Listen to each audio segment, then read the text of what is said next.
সংবিধান নাই মনা নে মিনিষ্টাৰৰ লগত মুখ্যমন্ত্ৰীৰ লগত একেহাইটিয়ে থিয় হৈ মেডাম মেফি অনুষ্ঠানত মাংগলিক অনুষ্ঠানত থকাৰ কাৰণে তেখেতলোকৰ ওপৰত তেখেতৰ ফটোৱা জাৰি কৰা নহ'ল অৰ্থাৎ খেনুক দেখি ৰন্ধা বঢ়া খেনুক দেখি দুৱাৰ মৰা নীতি শংকৰ সংঘই লৈছে নেকি তাৰ প্ৰশ্নৰ উত্তৰটো আজি দিব নোৱাৰিলোঁ আপুনি ৰাজহুৱাকৈ দিব বুলি আশা ৰাখিলোঁ কাৰণ এয়া বাবুল বৰা ডাঙৰীয়া আপোনাৰ আমি ছবিত দেখাই দিছোঁ কাৰণ ছবিয়ে মিছা কথা নকয় তেওঁ মেডাম মেফিত গৈছিল ইণ্টাৰনেশ্যনেল মেডাম মেফি পাতোঁতে তেওঁ নিজেই তাত উপস্থিত আছিল সেই সময়ত মুখ্যমন্ত্ৰীজনৰ লগত গতিকে আপোনালোকৰ সংঘৰ যেতিয়া প্ৰধান সম্পাদকজন মেডাম মেফি কাৰ্যত মাংগলিক কাৰ্যত যেতিয়া উপস্থিত থাকিব পাৰে তেতিয়া আপোনালোকৰ বিতৰ্ক নহয় যেতিয়া আপোনালোকৰ তলৰ মানুহ এজন যেতিয়া মেডাম মেফি অনুষ্ঠানলৈ যায় তেতিয়া আপোনালোকৰ বিতৰ্ক হয় তেখেতলোকৰ ওপৰত আপোনালোকে হেঁচা মাৰি ধৰে আমাৰ লোকাচাৰত যেতিয়া কোনোবাই আমাৰ বিবাহ কাৰ্য সম্পন্ন কৰিব তেখেতলোকৰ ওপৰত আপোনালোকে এই ধৰণৰ ফটোৱা জাৰি কৰে এই কথা বতৰাবিলাক আপোনালোকে সামাজিক মাধ্যমত যেতিয়া প্ৰকাশ কৰিব আমি নথৈ সুখী হ'ম এটা কথা কৈছিলোঁ যে কথাটো এনেকুৱা ধৰণৰ যে মই কিবা এটা বস্তু খাই থাকোঁতে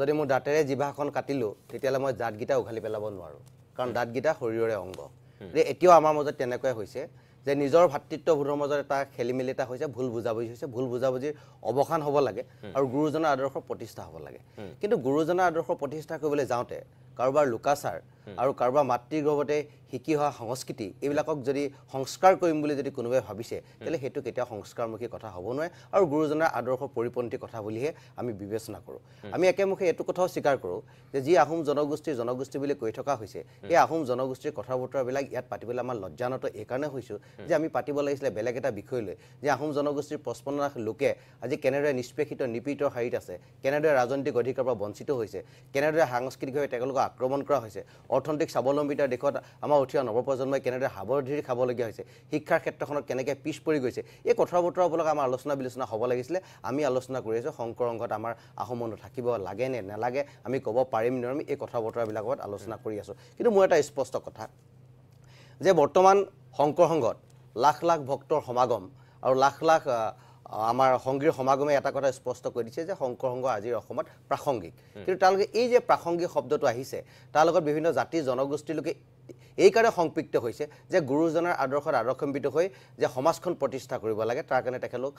তাৰ লগত সংপৃক্ত হৈছে কিন্তু সংপৃক্ত হোৱা সেই মানুহখিনিক যদি ক'ৰবাৰ মনৰ আঘাত দিয়া যায় তেতিয়াহ'লে সেই জনগোষ্ঠীৰ লোকসকলৰ মনতো আঘাত পায় আহোম মানুহ যিসকল শংকৰ সংঘত আছে আমি তেখেতলোককতো কোনোদিন কোৱা নাছিল যে তোমালোকে শংকৰ সংঘত নাযাবা শংকৰ সংঘ বেয়া গুৰুজনাৰ আদৰ্শৰ পৰিপন্থী তোমালোকে কাম কৰিছা তোমালোকে তাত যোৱা আমি এই কথা কেতিয়াও কোৱা নাই যিসকল তাত গৈছে তাতে থাকক কিন্তু জনগোষ্ঠীৰ উত্তৰ নহওকে তেখেতলোকক কাম কৰক কিন্তু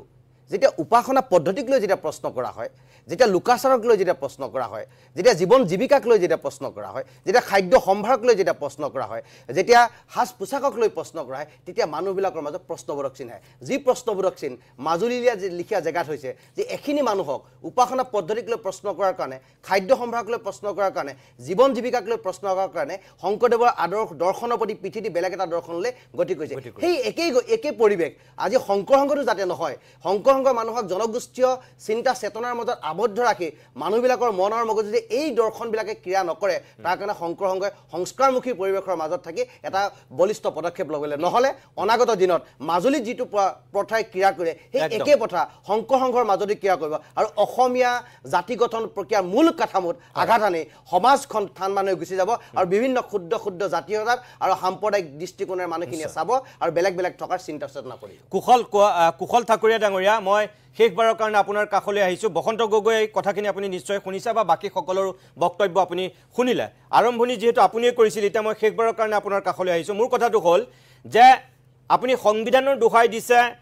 সঞ্জীৱ বৰাই সংবিধানৰ কথা কৈছে বা ইয়াত বৈকুণ্ঠ প্ৰিন্সেও সংবিধানৰ কথা কৈছে হয় সংবিধান মানিবই লাগিব সংবিধানৰ ভিত্তিতেই অনুষ্ঠানটো চলিবই লাগিব এই জাতীয় অনুষ্ঠানটোৰ বিকাশ হ'বই লাগিব কিন্তু কথাটো এনেকুৱা কেতিয়াবা ক'ৰবাত অকণমান এৰা ধৰা হয়তো কৰিবলগীয়া হয় যেনে ধৰক অটল বিহাৰী বাজপেয়ী যেতিয়া প্ৰধানমন্ত্ৰী আছিল তেতিয়া কান্দাহাৰত যেতিয়া বিমান অপহৰণ হৈছিল সন্ত্ৰাসবাদীয়ে আমাৰ স্বয়ং বিদেশ মন্ত্ৰীগৰাকী গৈ তাত সন্ত্ৰাসবাদীৰ লগত কথা পাতি বিমানখন কেনেকৈ মুকলি কৰি আনিব পাৰি বিমানত থকা যাত্ৰীসকলক উদ্ধাৰ কৰিব পাৰি তাৰ কাৰণে কথা পাতিছিল ভাৰতীয় সংবিধানত সন্ত্ৰাসবাদীৰ লগত কেতিয়াও এগৰাকী মন্ত্ৰীয়ে কথা পাতিব লাগিব বুলি ক'তো উল্লেখ নাই সম্পূৰ্ণ বিপৰীত কিন্তু জীৱন জীৱিকাৰ স্বাৰ্থত কেতিয়াবা তেনেকুৱা সিদ্ধান্ত এখন ৰাষ্ট্ৰই ল'বলগীয়া হয় লৈছিল গৈছিল বিদেশ মন্ত্ৰী গৈ সন্ত্ৰাসবাদীৰ লগত কথা পাতিছিল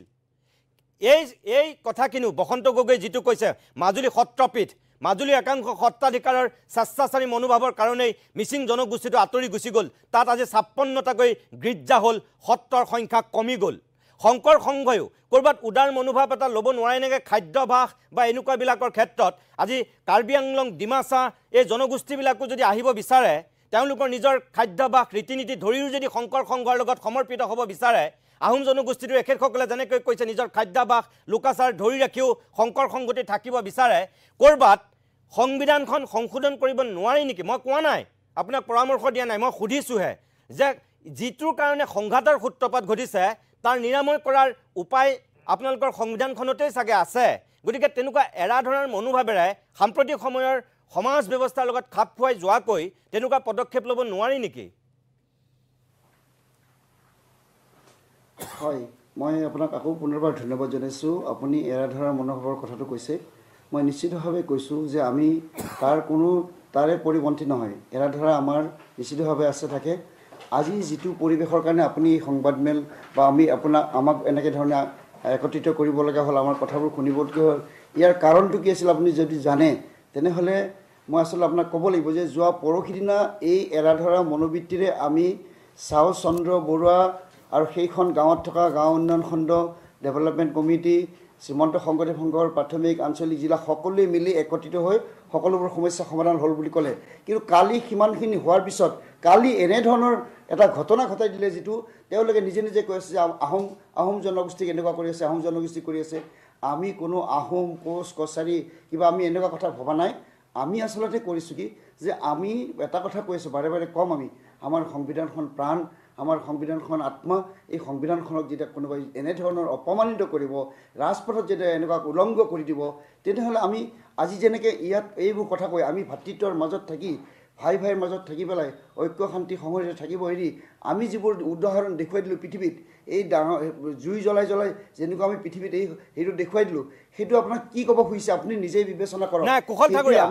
ঠাকুৰীয়া নাই এইটো বেয়া কাম কুশল ঠাকুৰীয়া মই আৰম্ভণিতে কৈছোঁ গতিকে কুশল ঠাকুৰীয়া ডাঙৰীয়া মই এইটো আৰম্ভণিতে কৈছোঁ যে সংবিধান দাস কেতিয়াও সমৰ্থনযোগ্য হ'ব নোৱাৰে কথাৰ পৰা যিয়ে নকৰক এনেধৰণৰ কথাৰ পৰা তেওঁলোকে আঁতৰি থাকক এনেধৰণৰ কথাৰ পৰা আঁতৰি থাকক আমাৰ লগত আহক আলোচনা কৰক কিবা থাকিলে আমি কৰিম আৰু আমি কেতিয়াও কোনো জনগোষ্ঠীৰ প্ৰতি আমাৰ কোনো ধৰণৰ অসূয়া প্ৰীতি নাই কোনো ধৰণৰ হিংসা নাই গতিকে আমি কোনো জনগোষ্ঠীক সকলো জনগোষ্ঠীক সমানে শ্ৰদ্ধা কৰি আছোঁ শ্ৰদ্ধা কৰি থাকিম আৰু সেইকাৰণে হয়তো আজি ২৭টাকৈ জনগোষ্ঠী আমাৰ লগত আছে আমি একেলগে কাম কৰি আছোঁ তেখেতসকলে খালি নীতিৰ ভিতৰত থাকিব লাগিব নীতিৰ ভিতৰত থাকি কাম কৰক গতিকে আমি কেতিয়াও তেনেধৰণৰ কোনো জনগোষ্ঠী ঠাকুৰীয়া ডাঙৰীয়া শেষ মুহূৰ্তত আমাৰ পৰা এটাই প্ৰশ্ন আপোনাক সুধিব বিচাৰিছোঁ যে আপোনালোকৰ যেতিয়া বাবুল বৰা প্ৰধান সম্পাদক আছিলে তেখেতে প্ৰধান সম্পাদক থকাৰ পিছত তেখেতলোকে আপোনালোকৰ সংবিধান অৱমাননা কৰি যেতিয়া মেডাম মেফিত গৈছিল এখন ফটোৱে কেতিয়াও মিছা কথা নকয় ২০২২ চনত তেওঁলৈ আপোনালোকে কিবা নটিচ জাৰি কৰিছিল নেকি যে তেখেতক আমাৰ সংঘৰ পৰা বহিষ্কাৰ কৰা হৈছে যে তেখেতে সংবিধান নাই মনা নে মিনিষ্টাৰৰ লগত মুখ্যমন্ত্ৰীৰ লগত একে হাইটিয়ে থিয় হৈ মেডাম মেফি অনুষ্ঠানত মাংগলিক অনুষ্ঠানত থকাৰ কাৰণে তেখেতলোকৰ ওপৰত তেখেতক ফটোৱা জাৰি কৰা নহ'ল অৰ্থাৎ খেনুক দেখি ৰন্ধা বঢ়া খেনুক দেখি দুৱাৰ মৰা নীতি শংকৰ সংঘই লৈছে নেকি তাৰ প্ৰশ্নৰ উত্তৰটো আজি দিব নোৱাৰিলোঁ আপুনি ৰাজহুৱাকৈ দিব বুলি আশা ৰাখিলোঁ কাৰণ এয়া বাবুল বৰা ডাঙৰীয়া আমি ছবিত দেখাই দিছোঁ কাৰণ ছবিয়ে মিছা কথা নকয় তেওঁ মেডাম মেফিত গৈছিল ইণ্টাৰনেশ্যনেল মেডাম মেফি পাতোঁতে তেওঁ নিজেই তাত উপস্থিত আছিল সেই সময়ত মুখ্যমন্ত্ৰীজনৰ লগত গতিকে আপোনালোকৰ সংঘৰ যেতিয়া প্ৰধান সম্পাদকজন মেডাম মেফি কাৰ্যত মাংগলিক কাৰ্যত যেতিয়া উপস্থিত থাকিব পাৰে তেতিয়া আপোনালোকৰ বিতৰ্ক নহয় যেতিয়া আপোনালোকৰ তলৰ মানুহ এজন যেতিয়া মেডাম মেফি অনুষ্ঠানলৈ যায় তেতিয়া আপোনালোকৰ বিতৰ্ক হয় তেখেতলোকৰ ওপৰত আপোনালোকে হেঁচা মাৰি ধৰে আমাৰ লোকাচাৰত যেতিয়া কোনোবাই আমাৰ বিবাহ কাৰ্য সম্পন্ন কৰিব তেখেতলোকৰ ওপৰত আপোনালোকে এই ধৰণৰ ফটোৱা জাৰি কৰে এই কথা বতৰাবিলাক আপোনালোকে সামাজিক মাধ্যমত যেতিয়া প্ৰকাশ কৰিব আমি নথৈ সুখী হ'ম আপোনালোকে আমি শ্ৰদ্ধা জনাইছোঁ আমি কৰিম আমি বিনৰে এটা কথা কৈছোঁ যে খেনুক দেখি ৰন্ধা বঢ়া খেনুক দেখি দুৱাৰ মৰা নীতি যদি সংঘই লৈছে যিয়ে অনিয়ম কৰিব তেওঁৰ প্ৰতি হয় মই অনিয়ম কৰিলে সংঘৰ শাস্তিৰ ব্যৱস্থাৰ সন্মুখীন হ'ব লাগিব সেইটো আমাৰ কোনো মানে বিষয় বা উচ্চ পদস্থ বিষয় বা নিম্ন পদস্থ বিষয় বা সাধাৰণ সংগী তেনেকুৱা কোনো কথা নাই সকলোৰ ক্ষেত্ৰত একেই নিয়ম একেই কথা পতা এইখিনি হ'ব গতিকে মই এইখিনি আপোনালোক জনাইছোঁ কুশল ঠাকুৰীয়া বসন্ত গগৈ আপোনাক যিটো কথা কৈছিল যে আপোনালোকৰ স্বয়ং প্ৰধান সম্পাদকে সেই সময়ত অংশগ্ৰহণ কৰিছিল কিন্তু তেওঁ ক্ষেত্ৰত একো ব্যৱস্থা লোৱা হোৱা নাছিল তেতিয়া কিন্তু এতিয়া এজন সাধাৰণ ব্যক্তিৰ ক্ষেত্ৰত লোৱা হৈছে তেওঁ সেই কথাটো কৈছে নহয় সেইটো চাওক সেইটো তেখেতসকল সেইখিনি সময়ত মই এই দায়িত্বত নাছিলোঁ বা মই এই কথাটো নহয় নহয় সংবিধানখনটো তেতিয়া আছিল সংবিধানখনটো তেতিয়া আছিল আজি ৭৪টা আজি ৯৪টা বছৰ আগতে সংবিধান প্ৰতিষ্ঠা হৈছে আপোনালোকৰ গতিকে সেইকাৰণে কৈছোঁ যে খেনুক দেখি ৰন্ধা বঢ়া খেনুক দেখি দুৱাৰমাৰ নীতি যদি আপোনালোকে লৈছে তেতিয়াহ'লে বিষয়টো চিন্তনীয় তেনেকুৱা নহয় ৰাজহুৱা কৰিব তেখেতলৈ দিয়া নটিছটো আপোনালোকে ৰাজহুৱা কৰিব আমি তেনেকুৱা কোনো কথা নকৰোঁ আমি কেতিয়াও তেনেকুৱা বাবুল বৰা ডাঙৰীয়ালে দিয়া নটিছটো আপোনালোকে ৰাজহুৱা কৰিব তেতিয়া আমি মানি ল'ম যে আপোনালোকে সকলোকে সমভাৱাপন্ন আপোনালোকে সংঘটো চলাই আছে খেনুক দেখি ৰন্ধা বঢ়া খেনুক দেখি দুৱাৰমাৰ নীতি আপোনালোকে লোৱা নাই আৰু উচ্চপদস্থ বিষয়াজনৰ যিটো শাস্তি একে শাস্তি সেই নিম্নত থকা সেই ব্যক্তিজনৰ ক্ষেত্ৰত মই বসন্ত গগৈ মই ধন্যবাদ মোৰ সময় শেষ হৈছে সংবিধান উলংঘা কৰাৰ কাৰণে ইতিমধ্যে শ্ৰীমন্ত শংকৰদেৱ সংঘৰ পৰা বাবুল বৰাক বহিষ্কাৰ কৰা হৈছে ইতিমধ্যে সংবিধান উলংঘা কৰাৰ কাৰণে এতিয়া কৈছে এতিয়া কি কেলেংকাৰী কৈছে নাজানো তেতিয়া কথা কৈছো আমি এতিয়া কিহৰ কাৰণে বহিষ্কাৰ কৰিছে এতিয়া বিত্তীয় কেলেংকাৰী নে কি কেলেংকাৰী হৈছে বুলি শুনিছো হয় হয় নাই এতিয়া বিত্তীয় কেলেংকাৰীৰ কাৰণে কিন্তু মেডাম মেফিৰ কাৰণে কৰা নাই আপুনি মেডাম মেফিৰ কাৰণে নাই কৰা মই কুশল ঠাকুৰীয়া ডাঙৰীয়া বৈকুণ্ঠ প্ৰিন্স আৰু সঞ্জীৱ বৰাকে প্ৰমুখ কৰি সকলো বৈষ্ণৱক ধন্যবাদ জনাইছোঁ আৰু তিনিওটা ছাত্ৰ সংগঠনৰ বিশেষকৈ আহোম জনগোষ্ঠীৰ নেতৃত্ব বহন কৰা তিনিওটা সংগঠনৰ দুগৰাকীকৈ সভাপতি এগৰাকী কাৰ্যকৰী সভাপতি আপোনালোককো ধন্যবাদ জনাইছোঁ এইটোৱে আমি আশা কৰিম যে ঐক্য সম্প্ৰীতি আৰু সমন্বয় স্থাপনৰহে লক্ষ্য আৰু উদ্দেশ্য মহাপুৰুষে কেতিয়াও কাকো ভাগ কৰিব বিচৰা নাছিল সকলোকে এক কৰিব বিচাৰিছিল শংকৰদেৱৰ নামত সৃষ্টি হোৱা এটা অনুষ্ঠানেও সকলোকে লৈ আগবাঢ়ক আমি সেয়াই বিচাৰিম ইয়াত যেনেকৈ গাৰো ৰাভা মিচিং সকলো আছে আহোম কোচ ৰাজবংশী সকলো আছে তেতিয়াই মহাপুৰুষে গাৰুৰ গোবিন্দ মুছলমানৰ চাঞ্চাইক নগাৰ নৰোত্তমক শিষ্যত্ব দিছিল আৰু তেনেকুৱা এখন বৃহত্তৰ অসম নিৰ্মাণ কৰাৰ তেখেতে পোষকতা কৰিছিল আৰু আজিও সকলোৱে সেয়াই বিচাৰে শংকৰদেৱৰ আচল আদৰ্শ আচল দৰ্শনক অনুসৰণ কৰি আমি আগবাঢ়িলে জাতিটোৰ কাৰণে মংগল হ'ব আপোনালোক দুয়োটা অনুষ্ঠানৰ প্ৰতি আমাৰ বিনম্ৰ অনুৰোধ সংঘাতৰ ইয়াতেই জৱনিকা পেলাওক আৰু সমিল মিলেৰে এখন নতুন অসম নিৰ্মাণৰ স্বপ্নত আপোনালোক অগ্ৰসৰ হওক আজিৰ অভিমত ইমানতে সামৰিছোঁ।